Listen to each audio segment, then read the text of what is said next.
रात के 2:30 झिंगुरों की आवाज के बीच भोपाल का 5 मंजिला लीलावती हॉस्पिटल एक भूत बंगले जैसा लग रहा था। चारों तरफ सन्नाटा था और उस सन्नाटे में एक पायल की आवाज गूंज रही थी। ये इस टाइम हॉस्पिटल में पायल की आवाज कहाँ से आ रही है? अरे होगी कोई गांव की औरत, तुम्हें पता है ना इन लोगों का। छोड़ो और उस दिल के मरीज को देखो जाकर। हाँ देखती हूँ। नर्स उस मरीज के पास पहुंची। उस समय तक सब कुछ नॉर्मल था, लेकिन तभी अचानक उस मरीज का बीपी बढ़ने लगा। उसकी सांसें तेज हो गईं और वो छटपटाने लगा। नर्स डॉक्टर को बुलाने के लिए भागने वाली थी, पर तभी उस मरीज ने नर्स का हाथ पकड़ लिया और दूसरे हाथ से वो एक तरफ को इशारा करने लगा। अरे मुझे छोड़ो, मैं डॉक्टर साहब को बुला कर लाऊंगी, तभी तो तुम बच पाओगे। लेकिन उस मरीज ने नर्स का हाथ नहीं छोड़ा। अब वो इतनी बुरी तरह तड़प रहा था जैसे कोई उसे करंट लगा रहा हो। उसके सिरहाने लगी हुई मशीनें ऐसी आवाजें कर रही थी जैसे फटने वाली हो। और तभी अचानक मशीन का शीशा टूटा और उस मरीज का तड़पना बंद हो गया। वो मर गया, लेकिन उसकी एक उंगली अभी भी एक तरफ इशारा कर रही थी। नर्स ने जब उस तरफ देखा तो सामने एक प्रेग्नेंट औरत खड़ी थी, जिसकी टांगों के बीच से खून टपक रहा था और वो लगातार उसे घूर रही थी। वो फौरन चिल्लाकर वहां से भागी। कोई है, वहाँ कोई है। क्या हुआ? ये अस्पताल सही नहीं है। यहाँ रोज एक मरीज की सडन डेथ होती है और आज शायद मैंने उस सडन डेथ की वजह को देख लिया। क्या मतलब? मतलब ये है कि लोग बीमारी से नहीं मर रहे हैं, लोग खौफ से मर रहे हैं। इस अस्पताल में कोई भूत है। मैं तो जा रही हूँ यहाँ से। मुझे भले कहीं और काम मिले ना मिले, पर मैं यहाँ काम नहीं करूंगी। ये कहकर वो नर्स अस्पताल से भाग गई और फिर कभी वापस नहीं आई। हालांकि उसकी बात पर किसी को यकीन नहीं हुआ। सबको यही लगा कि दिल का मरीज था, बस मर गया।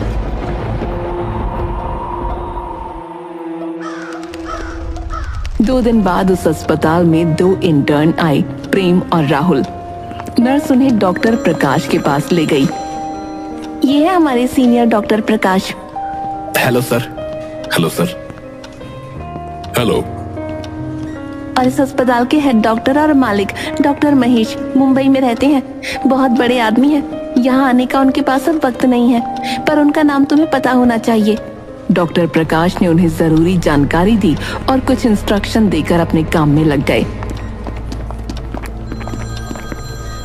भाई, यहाँ सीखने को बहुत कुछ मिलेगा। हाँ, पर ये अस्पताल थोड़ा अजीब नहीं लग रहा क्या?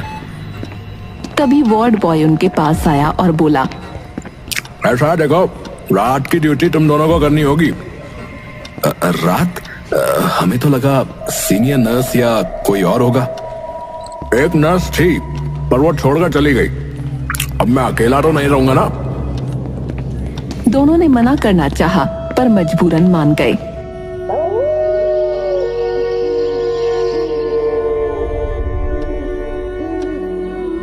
अस्पताल में चारों तरफ सन्नाटा था।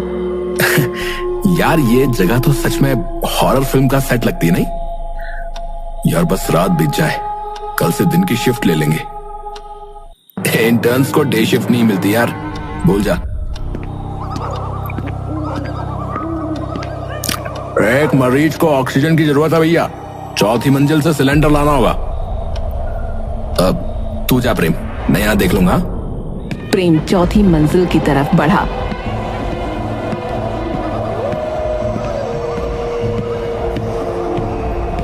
लेकिन गलती से वो 5वीं मंजिल पर पहुंच गया। 5वीं मंजिल का नजारा बेहद अलग था। वहां सब कुछ परफेक्ट था।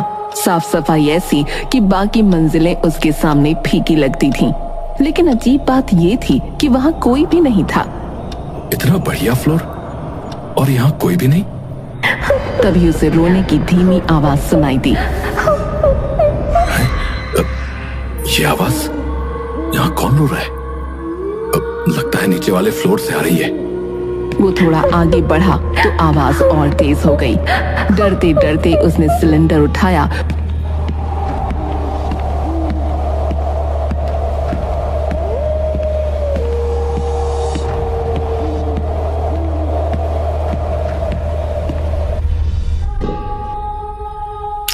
हाँ भैया, इतनी देर क्यों लगाई हैं? 5वीं मंजिल से लाने में टाइम तो लगेगा ही। 5वीं मंजिल? हाँ, लिफ्ट काम नहीं कर रही थी तो सीढ़ियों से गया। 5वीं मंजिल? अरे भैया, वहां तो कुछ भी नहीं है, वो जो है वो तो सालों से बंद पड़ा है। प्रेम का चेहरा सफेद पड़ गया। नहीं, मैं अभी वहां से आ रहा हूँ, सब कुछ सही सलामत था। भैया ठीक है, ये मजाक का टाइम नहीं है, काम पर लगो और चलो। प्रेम कुछ नहीं बोला। मरीज को ऑक्सीजन लगाकर प्रेम और राहुल कुछ देर अस्पताल की नर्सिंग स्टेशन पर आराम से बैठे। यार राहुल, मुझे अभी समझ में नहीं आ रहा है कि मैं जिस 5वें फ्लोर पर गया था वो इतना अलग क्यों था यार, इतना शानदार, और अब वार्ड बॉय कहता है कि वो बंद पड़ा है। अरे यार, तू रात की ड्यूटी पहली बार कर रहा है ना, शायद इसीलिए तेरी थकान और डर तुझे कुछ ज्यादा ही सोचने पर मजबूर कर रहे हैं। नहीं यार, चलो मेरे साथ, अभी चलते हैं 5वें फ्लोर पर, सब पता चल जाएगा। राहुल पहले मना करता रहा, लेकिन प्रेम के बार बार कहने पर आखिरकार मान गया।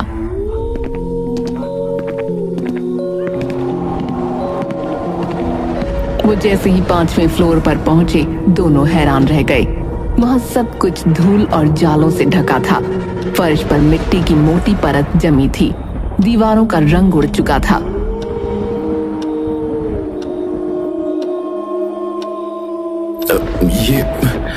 ये कैसे हो सकता है? मैं अभी कुछ देर पहले यहीं पर था यार, ये फ्लोर तो बिल्कुल नया लग रहा था। अबे यार, तू पागल हो गया क्या? देख, यहाँ कुछ भी नहीं है। तभी एक आवाज आई, आओ आगे आओ, डरना मत, आगे आओ। ओए, तूने कुछ सुना क्या? ये क्या था यार? हाँ, लेकिन ये कहां से आ रही है?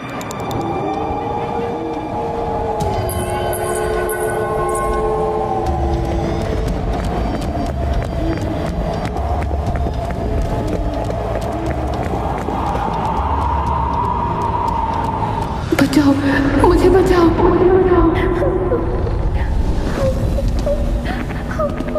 वो महिला मरीज कुछ कहने की कोशिश कर रही थी, लेकिन उसकी आवाज जैसे गले में ही अटक गई थी। तभी अचानक वो जोर जोर से कांपने लगी और उसकी सांसें रुक गईं। ये क्या हो रहा है? राहुल, ये अचानक कैसे मर गई यार? मुझे नहीं पता यार, लेकिन यहाँ कुछ सही नहीं है। अचानक उस महिला का पेट फूलने लगा। वो इतना बड़ा हो गया, ऐसा लगा जैसे अभी फट जाएगा। दोनों बुरी तरह घबरा गए और तभी उसका पेट एक बंद की तरह फट गया।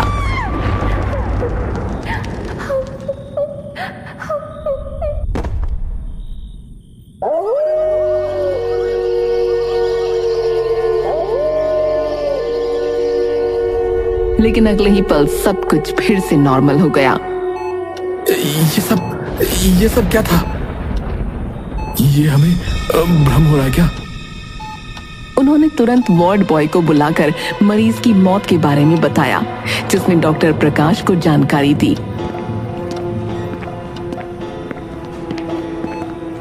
डॉक्टर प्रकाश आते ही गुस्से में चिल्लाए, तुम लोग अभी भी यहाँ नई ड्यूटी के हिसाब से ढल नहीं पाए हो।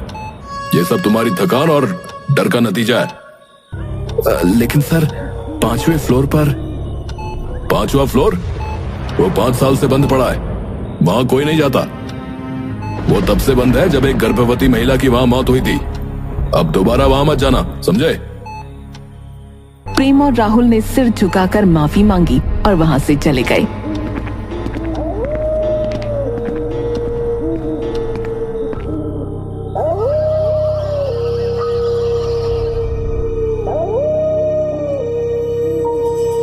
अगली रात दोनों ने तय किया कि अब कुछ भी हो वो 5वें फ्लोर पर नहीं जाएंगे।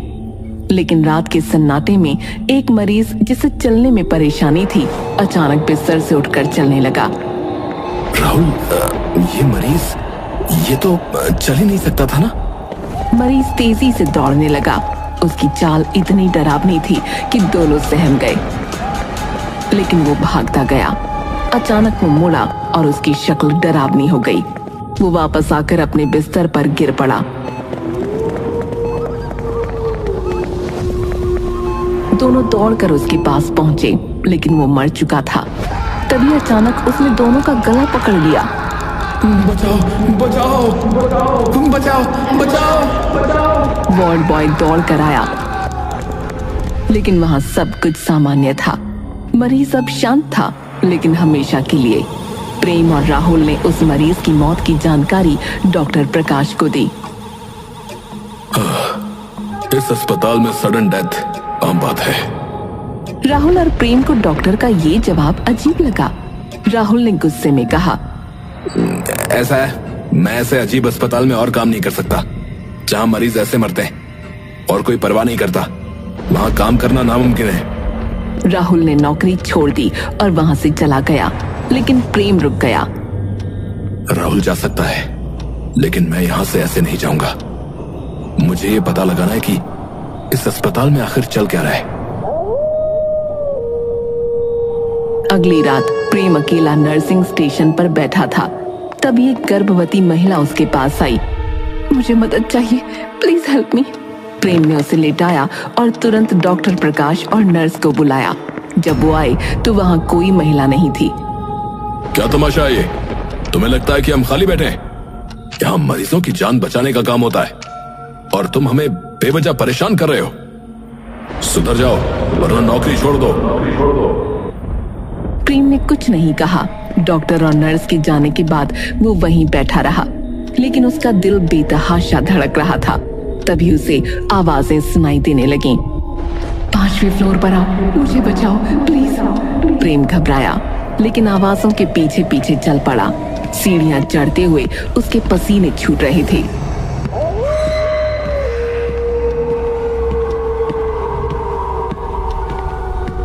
जब वो 5वें फ्लोर पर पहुंचा तो वहां का मंजर वही था, धूल, मिट्टी और जाले। लेकिन इस बार बीच में एक बेड पर वही गर्भवती महिला बैठी थी। प्लीज मेरी मदद करो, मेरा बच्चा, मेरी डिलीवरी करवा दो, मुझे बचा लो। प्रेम डर के मारे कांप रहा था। उसे कुछ समझ नहीं आ रहा था कि वो क्या करे, लेकिन जैसे जैसे वो उसकी मदद करने के लिए आगे बढ़ा, महिला का रूप बदलने लगा। उसकी स्किन सफेद और भद्दी हो गई, उसकी आंखें गड्ढों में समा गईं, उसके बाल बिखर गए और वो एक जिंदा लाश की तरह दिखने लगी। तुम कौन हो? ये क्या हो रहा है? प्लीज मुझे बचा लो, मेरी डिलीवरी करा दो। प्रेम डर से कांपते हुए पीछे हटने लगा, लेकिन तभी उसने एक बच्चे के रोने की आवाज सुनी। प्लीज मुझे और मेरे बच्चे को बचा लो। प्रेम का डर अचानक सहानुभूति में बदल गया। उसे इस खौफनाक दिखने वाली महिला पर भी तरस आ गया। मैं तुम्हारी मदद करूंगा। मुझे बताओ कि क्या करना है, बताओ मुझे।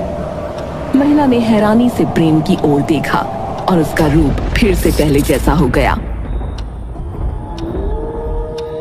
पर जैसे ही प्रेम महिला की मदद करने के लिए आगे बढ़ा, माहौल अचानक बदलने लगा। 5वें फ्लोर की धूल, गंदगी और जाले गायब हो गए। वहां एकदम चमकदार सफाई और नई दीवारें दिखने लगीं। ऐसा लग रहा था मानो वो किसी और ही दुनिया में आ गया हो। महिला अब धीमे धीमे प्रेम की ओर बढ़ने लगी। तुम समझते हो कि मैं यहाँ बच्चा पैदा करने आई हूँ? नहीं, मैं यहाँ तुम्हें सच बताने आई हूँ। इतना कहते ही महिला का पेट अचानक अंदर चला गया। प्रेम ये देखकर सन्न रह गया। उसने घबराकर कदम पीछे खींचे और जान बचाने के लिए भागा, पर अचानक वहां के दरवाजे अपने आप बंद हो गए।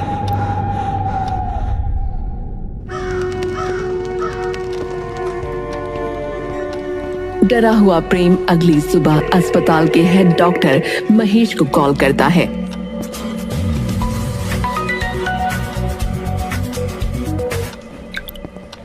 सर, वो महिला, वो बुरी आत्मा है सर। उसने कहा है कि जब तक वो आपको मार नहीं देगी चैन से नहीं बैठेगी।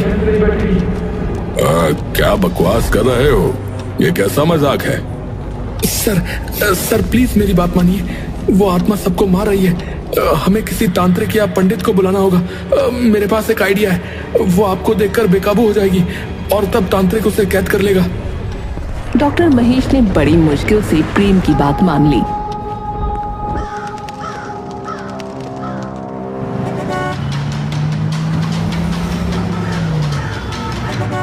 अगले दिन वो अस्पताल पहुंचे।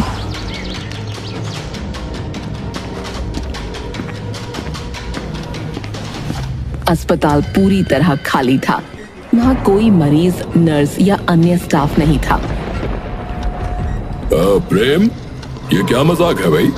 अस्पताल में कोई भी क्यों नहीं है? सर, मैंने सबको ये कहकर छुट्टी पर भेज दिया है कि आप अस्पताल चेक करने आ रहे हो। फिलहाल उस आत्मा को पकड़ने का एकमात्र यही मौका है। तांत्रिक भी यही आने वाला है। आप बस अंदर चलिए।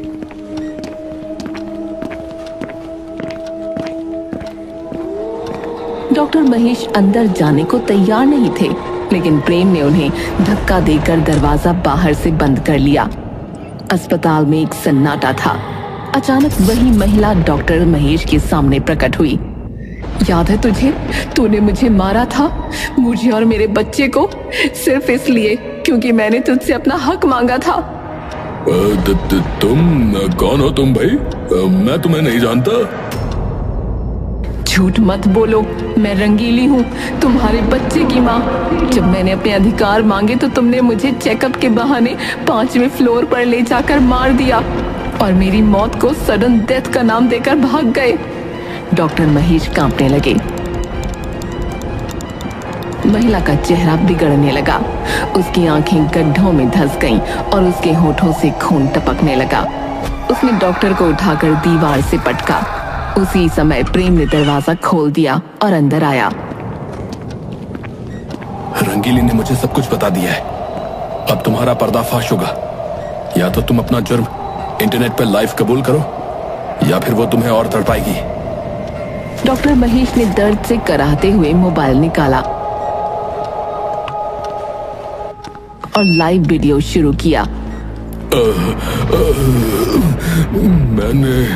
मैंने रंगीली का खून किया था। वो प्यार करती थी, पर मैंने उसे गर्भवती कर दिया।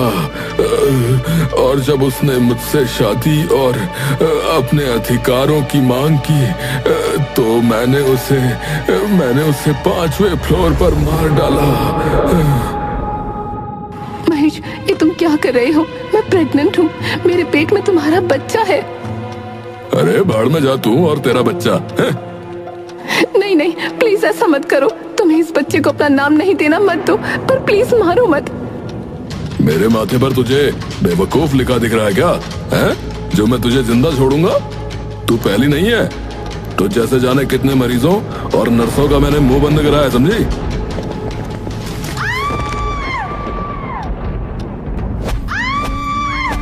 मेरा बच्चा। महेश को तरस नहीं आया। पहले तो उसने उसे बुरी तरह पीटा और पीटने के बाद उसे एक इंजेक्शन लगाया, जिससे उसकी मौत हो गई।